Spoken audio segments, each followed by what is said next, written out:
Ang word of the year ng Cambridge Dictionary ay ang salitang parasocial.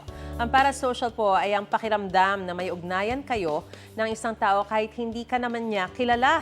Kumbaga, one-sided lang ang connection. Pwede ring i-apply ang parasocial sa mga sikat na personality o kaya yung mga karakter mula sa mga libro, pelikula, TV shows, pati sa AI chatbot. Halimbawa, feeling mo ay close kayo ni Manny Pacquiao, Ariana Grande, at Harry Potter. Taon 1956 sa University of Chicago sa Amerika, unang ginamit ang terminolohiyang parasocial. Napili ito ng Cambridge Lexicographers bilang 2025 Word of the Year dahil sa ipinakitang interes ng mga tao sa pag-uugaling ito. Gusto mo bang mauna sa mga balita? Mag-subscribe na sa GMA Integrated News sa YouTube at tumutok sa unang balita.